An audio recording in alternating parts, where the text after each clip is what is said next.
Can you guess what this jellyfish lamp used to be? I think the answer is going to surprise you. Welcome back to How To Pottery and Crafts, where we are going to talk a little bit about mold inspiration and creativity today.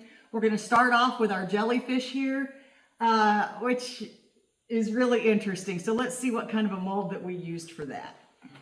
It's going to be this one right here. Use a light.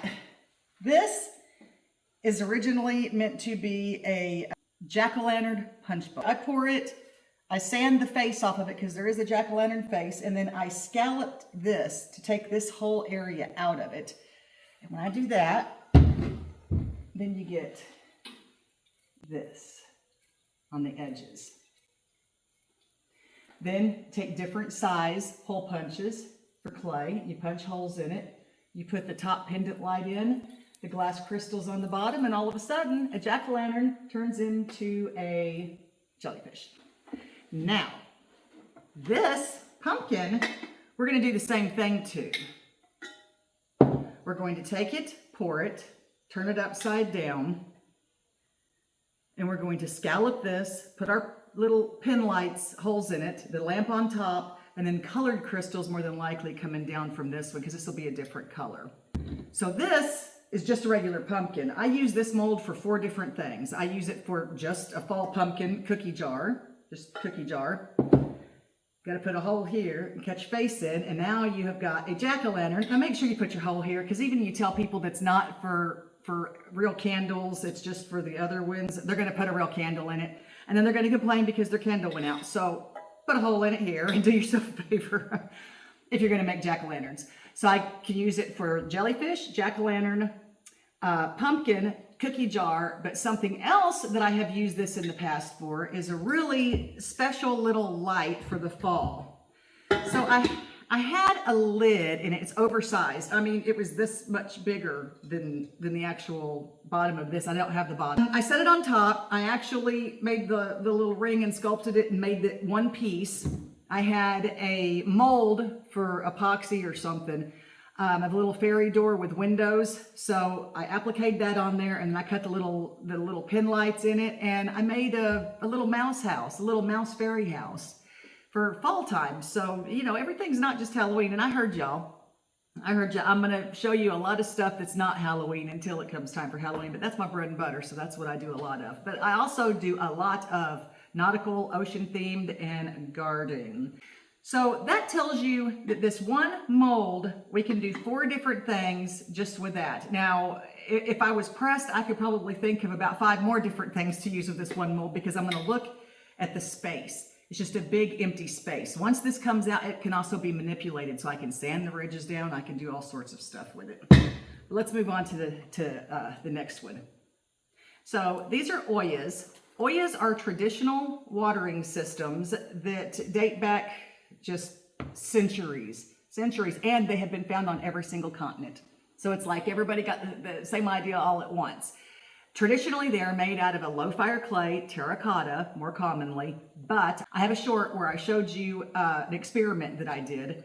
I used a terracotta and a regular old earthenware, filled them up with water, put them in cups, and it took 7 or 8 days, I don't remember, but they both emptied right at the same rate. So you do not have to use this expensive terracotta if you don't want to. That's just what people are used to looking at. But you can educate your customers that this is the same thing. This is actually a Christmas tree ornament that I've turned in to a oya for Christmas time, and I just put a cork in here. These right here, these are just little ginger jars. So any mold that you have, really, you can turn in to a lamp or oya, as long as it fits a few little criteria here. So the oya has to have a solid bottom, and it does not have to have a lid. You could put a cork in here, which is what I do a lot. Corks are kind of expensive, so if you have a lid, use a lid. These right here, these 3 things right here, these are Christmas bulbs. So this is supposed to be cut off right here and attached here with that high fire wire on it, so you can string them up and put them on your Christmas tree.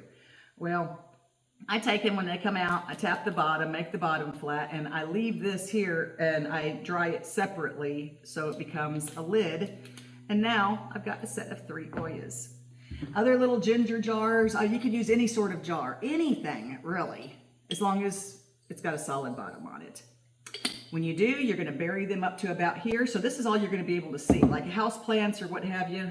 This is the only part that you're going to be able to see coming out of here. Let me show you.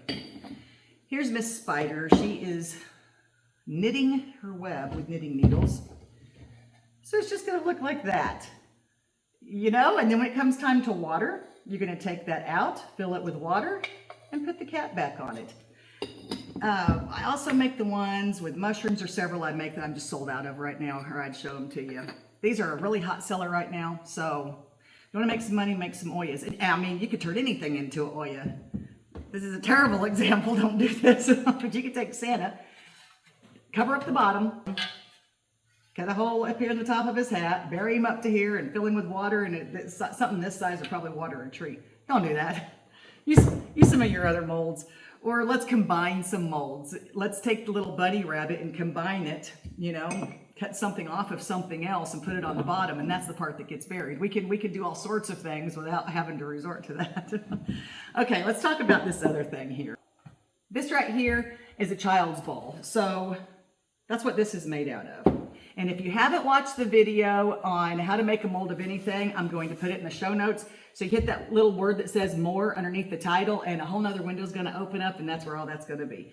So this right here actually has its own line from when it was made. So it's going to be super simple to make a mold out of this. When it comes out, tap it on the bottom. You're already going to have your spout right here, because that's going to be your pour hole. And now you have other size oya. Now this little girl right here is a cute little girl sitting on a stump with a face, holding her kitty. You could paint this to be anything. But this is just a little statue, just a little bric-a-brac that you sit on the shelf that doesn't do anything until you turn it into a lamp. So this one's not finished yet. This is still greenware. What I do with this one is I pour it, clean it, and I put these little points of light all over it.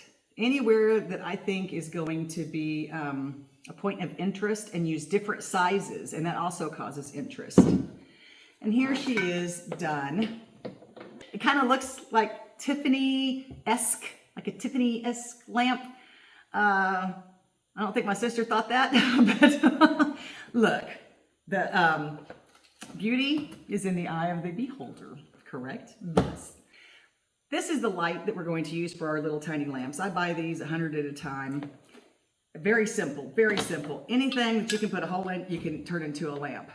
Just make sure it's up. This right here is actually a little too far down. This one over here is pretty perfect. Bring it up a little bit, because we're also going to put the sticky felt on bottom. So always safety first, and use an LED. This is incandescent, but I do have LED over there if somebody wants to pay, you know, an extra $2, and they can have an LED. So now let's talk about something even a little bigger. So we got Santa here. Not an oya. We're going to do a lamp out of him. I didn't really know what to do with him because he was so big, but I'm going to put a ton of pin lights going down his coat. Anywhere there's the fake fur here, I'm going to have the pin lights shining through. This is actually a poinsettia Santa. Don't ever put pin lights in the eyes unless you're trying to make something creepy. Steer away from that. Over here, all of these poinsettias will be painted, and I will have like a glitter glue or glitter spray. Do not be that person. Don't put glitter on something so when somebody gets it, they get glitter all over the place. Use a glitter spray or a glitter glue that kind of sticks on there really good. So once all of the little pin lights are in this, now it is something that can be used for something else. It's not just something that's going to collect dust sitting on the table at Christmas time. So in the room, when the only light in the room is the glow from the Christmas tree, this is going to be sitting on the table with just the little sparkles of light coming through it, and it's going to be absolutely beautiful. So you have to look at things in kind of a different way. And a lamp, to me, is number one. That's what I always think. And if it can't be turned to a lamp, then what else can we do to make it useful? Little crap that you sit around the house is always kind of cool because everybody likes that stuff. But if you can make it do something, it's going to sell faster. Okay, let's talk about him. He's so stinking cute. This is actually part one of a two-part mold, but they haven't made this mold in a long time. And this used to have feet on it or something. You can't find it or buy it. But I absolutely love it, and I've been making it for years. But it was just so plain. And so in my normal fashion, I put 2 holes here, if you can see. I put 2 holes here, pretty small. And of course, a hole in the bottom. And I bought a ton of doll glasses because I thought he looked like a wise old frog. And so now I sell this planter as the wise old frog. I sell a lot of them. It's just so cute. So anything that you have a face with it, even if you only want to change it a little bit, then kind of look at your mold and think of what you could do to not alter it, so much like we do these, but just put your personal spin on it to make it unique. Yeah? I mean, there's so many different ways that you can use a mold, and that's what we're here for, is inspiration. So if you have not heard of YouTube Community, now's the time. Look it up, because I just opened ours up. So if you want to join the community, the best thing about the community is you get to post pictures. So say you have 5 or 6 molds and you don't know what to turn them into, take some pictures of the inside. Molds photograph very well. So if you've already poured one, of course, that would be better. But if not, just make sure that your shadows are right. Take a picture and say, hey, what do you got? And if I don't have any inspiration on it, which is rare, but it happens, especially if you show me 5 different rabbit molds from the 90s or something, I may kind of stall out. But the rest of the community, I hope all of y'all join. Then the community can chime in and answer. And maybe between all of us, we could figure out what you can do with your molds.